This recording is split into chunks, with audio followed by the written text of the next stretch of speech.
2022, and welcome to my 31 days of the 31 things that I have learned, right? I am super duper excited. It promises to be an exciting journey with your internet big sis. So if you're here for the first time, my name is Ruth Muntali and I make faith-based content for the youths.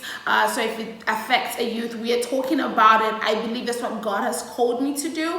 And so yeah, consider me your internet big sis. And to the returning subscribers, thank you for always being here. Please fasten your seatbelt for the next 31 days. I'm gonna need you to be here in the comments. Of course, I'll try to make the videos as short as possible. We both know I have the gift of talking, right?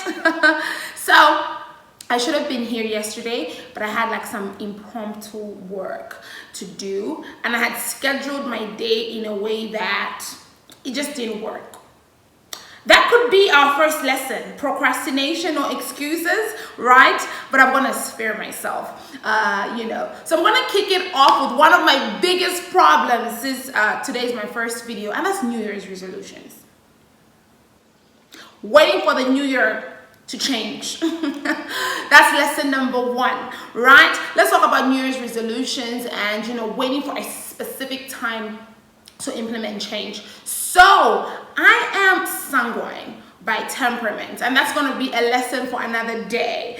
And so I get excited about making plans, right? I get excited about, I'm going to do this and I'm going to do that, and I'm so date conscious. Like I tell myself, if it's like the 15th of February or the 14th or the 13th, I don't know why I don't believe in starting anything in such dates. I want to wait for like the 1st of March. And I have lived my life doing that. I remember when I was in uni and I would have like personal dates and things, that I would like to change, right? And I'll always like push them to a certain date. Like I like to start on the 1st of the new month or the beginning of the year. And honestly, guys, from experience, it ends up not working. I saw a post that Pastor Edward put up. I think it was like maybe 6 days to the new year. And he said, you don't have to wait for the new year to begin to implement your goals. You can begin right now so that you do it slowly. And by the time the new year is coming, you've already gained momentum. So that's one of my weaknesses, right? I like to wait for specific days. I like to wait for a specific time to do something, and it does not work like that. Hello? So when it comes to like New Year's resolutions, I get it, like the beginning of a new season, so it seems, and all that. But at whatever point you realize that you need to make change, make it, and make it a step at a time. Guys, I am such... I make big goals. I dream big. And there's nothing wrong with big goals. There's nothing wrong with dreaming big, but the implementation needs to be small, right? You have to implement it one step at a time. So, instead of, I'm gonna jog at 5 every morning for like 2 hours, start with, I'm gonna take a walk at a time that is, more convenient, and then you're gonna learn to push past your comfort zone.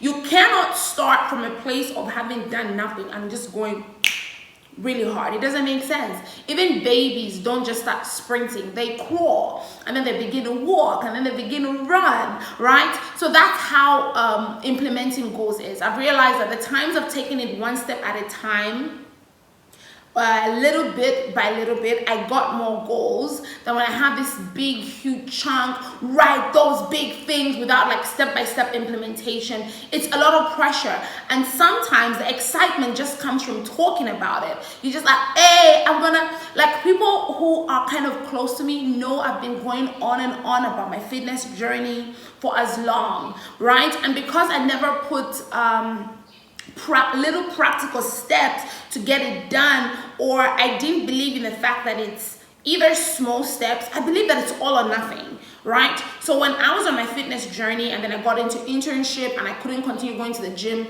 I stopped implementing even the small things, and that is wrong. Like, you can implement the small things. So that's lesson number one. Don't wait for a specific day to start change in your life. Don't wait for like, oh, it's New Year and you have all these big things. At whatever point you begin to realize that you need to make certain changes, begin to make them, and begin to make them one step at a time. Implement them bit by bit. Do not compare yourself to another person's way of achieving their goals. That's a lesson for another day. I mean, we have 31 lessons, right? So look at your life, look at how it works with you, and then begin to implement those little changes. Don't try to do everything at once. Like, let's give an example, fitness. You hit the gym, on the same day you change your diet, on the same day you start waking up at a certain time.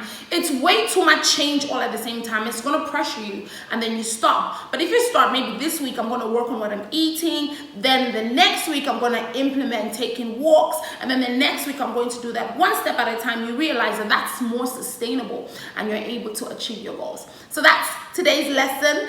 I look forward to seeing you guys for the next 31 days. I'll try and keep it spicy. Sometimes it will be a vlog and then I'm just talking to you guys. Sometimes I'll be cooking. I'll ensure it's not just, sit down for 31 days. So it's going to be different little things. Sometimes I'm doing my skincare routine, which is like one of the lessons, So y'all, I look forward to seeing you here every day at 5 p.m. for lessons. I'll try my level best to keep it under 10 minutes, maybe 5 if I can. I don't know if it's possible, but y'all, let's see how that goes. So happy New Year and welcome to 31 Learns in 31 Days. I'll see you guys tomorrow. Bye.